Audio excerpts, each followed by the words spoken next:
Welcome to Webster Now with your host, Garrett Wagner. So we've covered where the money goes. The next big question you might be asking is, hey, who decides how much each area gets? And this is where the role of the town board, those elected officials, come in. They're holding those purse strings, right? Making the tough calls and ultimately shaping how our community resources are used or not used.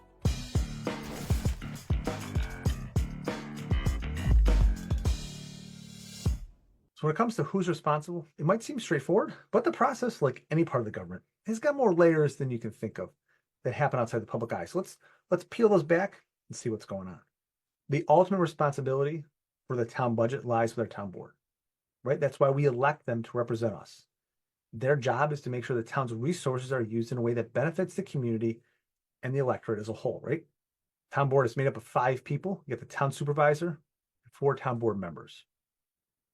And while the supervisor has significant influence, they don't work alone in isolation. They rely on input from other board members, the various department heads within the town, and ideally, the community, to be us, right? But let's be real. The extent in which they seek out and value public input can be questioned, in part because we, the public, really never get involved. And that's just not here, that's around the country. You know, the town board will have a workshop where you can go and hear about the budget, and it's rarely attended. So it really just falls back on the town board because we don't take action. We just kind of take a step back and say, yeah, I'm not going to worry about this. I'll worry about it once my real estate taxes go up. But at that point, the ship has already sailed. So here's the actual breakdown of the process, kind of the nitty gritty.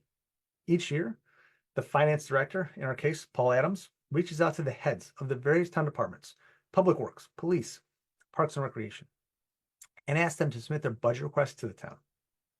These requests are essentially kind of their wish list, detailing what each department believes it needs to operate effectively in the coming year, right? This is what they want funding-wise for their department. They submit the requests between May, usually in May in the springtime, and make a meeting with the town board members and the finance director. And then in August, each department's budget gets reviewed by the town board. And then in September, so now, the town board reviews those requests and they make judgments based on the town's overall financial situation, priorities, goals, where they want to spend money, how much they want to borrow, and et cetera. It's that balancing act coming together. They kind of smush it all together and they got to figure out how to make it work. So it's important to understand, this isn't about just like rubber stamping what each department wants. The town board has to make those decisions. You know, do we allocate more money to fixing roads or to upgrading our parks? Should we hire more police officers or should we invest in more technology for the town? Do we need to expand the sewers or fix some roads? New police cars, new town vehicles, right? It's that balancing act of where the town money is going to be spent that's going to best serve Webster. Now, once the town board has hammered out all these details, they put together their proposed budget. But here's where things get tricky. The process doesn't end there, but it can feel like it goes underground. This proposed budget is presented to the public, like that's us, for our feedback sometime around October. There's usually a public hearing where the residents can voice their opinion, ask questions, and suggest changes. But here's the catch. You know, these aren't like highly advertised like the school board budget, no flashing neon signs. In fact, it kind of sometimes feels like the town board would prefer if most of us didn't show up. If you don't know when these meetings are happening, it's easy to miss your chance. So we'll share those dates with you so you can attend and see the excitement for yourself. Sometimes it seems like the budget is made to pass in the shadows, out of sight, out of mind. But that's why we're doing this segment. We want you to be informed, be aware of what's going on, to show up and to speak out because it's your money, right? It's your life. You drive what happens in Webster, and you should have a say in how that money's spent and what happens to your real estate taxes.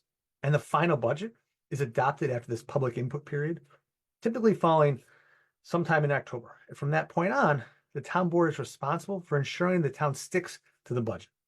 They monitor spending throughout the year, making adjustments as needed. And while this sounds like a well-oiled machine, there's always challenges, right?